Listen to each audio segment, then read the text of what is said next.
जब तुमको तुम्हारी एजुकेशन इतनी हिम्मत नहीं दे पाई कि तुम भीड़ में खड़े होकर प्रश्न कर सको, तो वो एजुकेशन तुम्हारी जिंदगी को कैसे बदल सकती है?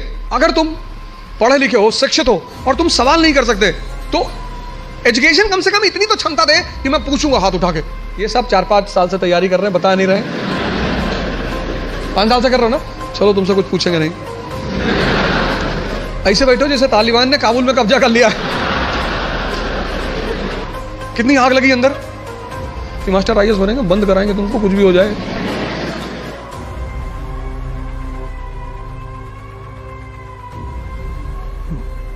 जय हिंद फ्रेंड्स।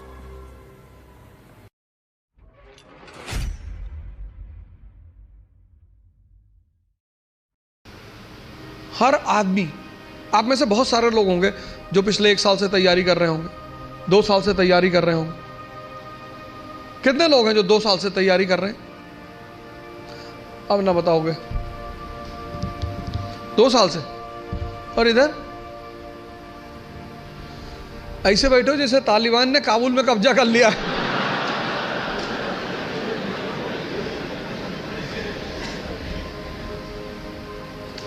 वो सब ऐसे ही बैठे थे काबुल में जाके। 2 साल से इधर कौन तैयारी कर रहा है? 2 साल से, 2 साल से तैयारी कर रहा हो, है ना? क्या ऑप्शनल है? Political science.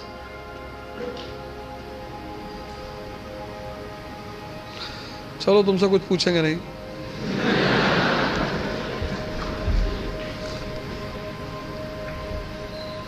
नहीं तो कहोगे बेइज्जती कर रहे थे सबके सामने।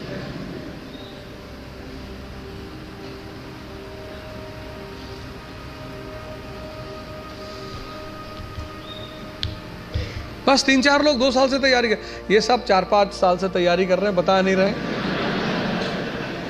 5 साल से कर रहे हो ना?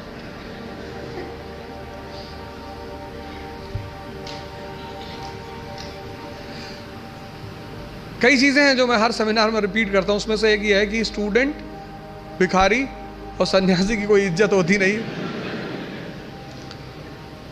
कि तुम लोग जो अपनी इज्जत बचाने की कोशिश करते हो, अपने स्कूल में किसी कारणवश पकड़े गए, कार्रवाई हुई हमारे ऊपर, तो मेरी माताजी ने कहा घर में कि कुल का नाम खराब कर रहा। तो मेरे पिताजी ने बड़ा अच्छा जवाब दिया, बोले कौन सा मुगल कुल है कि हमारे कुल का भारत में बड़ा नाम। बोले कोई बात नहीं बेटा, जाओ, तुम हो गई गलती तो कोई बात नहीं। स्टूडेंट, तुम जहां भी सीखने जाओगे ये सब कॉन्सेप्ट लेके, मैं तो क्लास में देखता हूं 500 लड़के, 600 लड़के बैठे होते हैं, सवाल ही नहीं करते, एक दूसरे का चेहरा देखते हैं।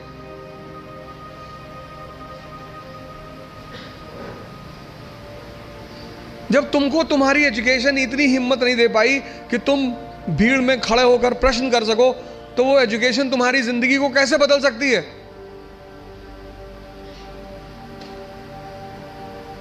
अगर तुम पढ़े लिखे हो, शिक्षित हो और तुम सवाल नहीं कर सकते, भाई तुम सवाल, यहां इतने सारे लोग बैठे, अगर तुम कोई क्वेश्चन पूछते हो और लोग हंसते हैं, क्या फर्क पड़ता है? लोग सिर्फ मुर्दों पे नहीं हंसते। तुम अगर जिंदा हो, तुम जिंदा हो तो लोग तुम पर हंसेंगे। तो एजुकेशन कम से कम इतनी तो क्षमता दे कि मैं पूछूंगा हाथ उठा के। कितने लोग आते हैं कोचिंग करने, वो कोचिंग से वापस चले आते हैं, वो अपने डाउट्स पूछते ही नहीं क्लास में, टीचर से मिलने ही नहीं जाते।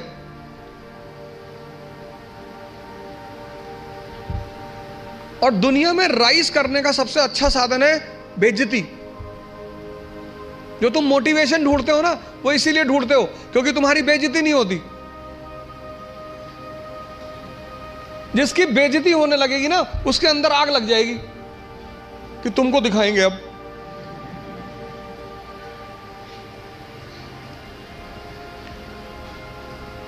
और तुम उसी चीज से डरते हो। भाई तुम क्लास में टीचर पढ़ा रहा है, तुमने कोई सवाल किया, टीचर ने डांट के बिठा दिया, बदतमीज कहेंगे, बच्चों जैसे सवाल करो, भगा देंगे क्लास। पूरी क्लास हंसने लगी। कितनी आग लगी अंदर कि मास्टर आईएएस बनेंगे, बंद कराएंगे तुमको, कुछ भी हो जाए। तभी तो पढ़ोगे, आग है ही नहीं अंदर। ऊपर से mobile, YouTube, Facebook, Twitter,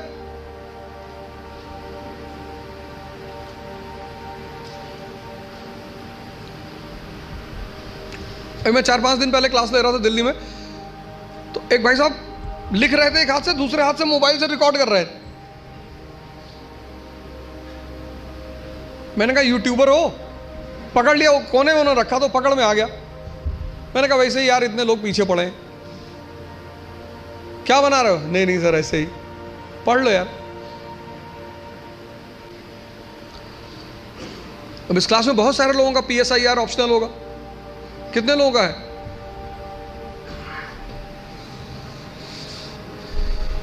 Karl Marx की क्या देन है समाजवाद को? कौन बताएगा? क्यों कार्ल मार्क्स अमर है सोशलिज्म के हिस्ट्री में?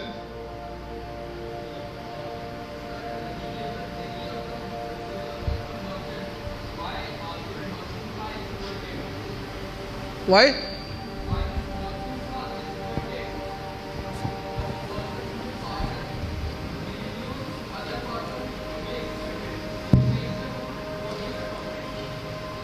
और कौन बताएगा नीचे? यस,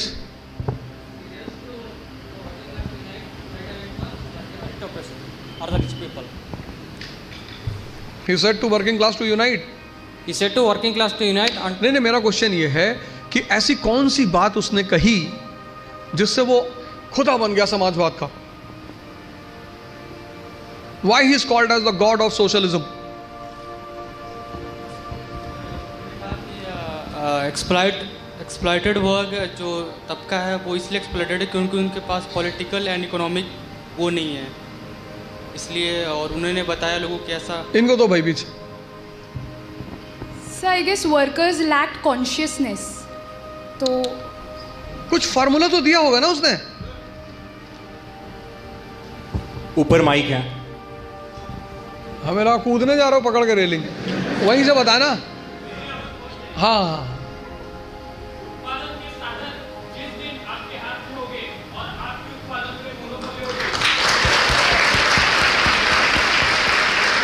ये है, उसने एक बड़ा अच्छा फार्मूला दिया। उसने कहा the section in the society which controls the means of production is also the ruling class in the society. समाज का वो तबका जिसके हाथ में मीन्स ऑफ प्रोडक्शन होता है वो समाज में रूलिंग क्लास भी होता है।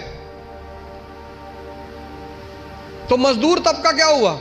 ना उसके पास इकोनॉमिक पावर है ना उसके पास पॉलिटिकल पावर है, और जिसके पास पावर नहीं होगी उसका एक्सप्लॉइटेशन होगा। यह न्यूटन का चौथा नियम है। नहीं, वो भूल गया था बताना। तुम बारिश में देखो गांव वगैरह में जब बच्चे खेलते हैं तो पानी के तालाब वालाब में जाते हैं तो पानी वाले सांप को पकड़ लेते हैं वो, और फिर ऐसे नचाते हैं। वो इसी बात का सूचक है। किसी को कोबरा पकड़ के नचाते हुए देखे हो? जिसके पास पावर नहीं होगी वो एक्सप्लॉइट होगा। सिर्फ किताब लेकर खड़े होने से बहुत बड़ी बात नहीं होती। सिर्फ वेपन लेकर खड़े, महाभारत के युद्ध में अर्जुन के रथ पे शिखंडी खड़ा हो जाता है। भीष्म पितामह का इससे क्या लड़े? हथियार उसके भी हाथ में है, लेकिन वो मानते नहीं उसको। जीवन में एक और अहम बात है, वो है व्यक्तित्व। व्यक्तित्व का मतलब बदमाशी नहीं होता। कॉलर खड़ा कर लिया, 3 बटन खोल ली, चाबी नचाते हुए जा रहे, ये सब नहीं होता।